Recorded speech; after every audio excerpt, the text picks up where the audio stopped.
Kalian tahu nggak, cuma 5 presiden Indonesia yang pernah pidato di PBB. Kok bisa? Tahu nggak semua presiden Indonesia itu pernah berdiri di mimbar sidang PBB. Dari 8 presiden yang ada, hanya 5 yang punya catatan pidato bersejarah di sana. Loh, kok bisa begitu? Kenapa cuma 5 presiden aja? Mari kita bahas.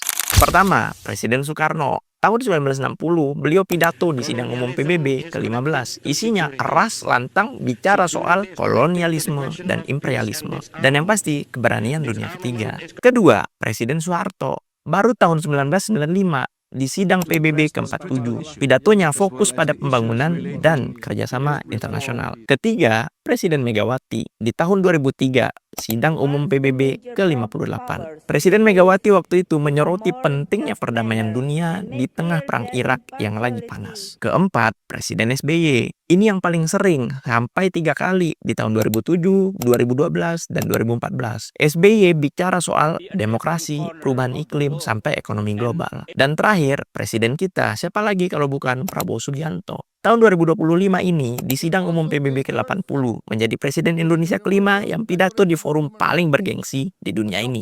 Terus kenapa cuma 5?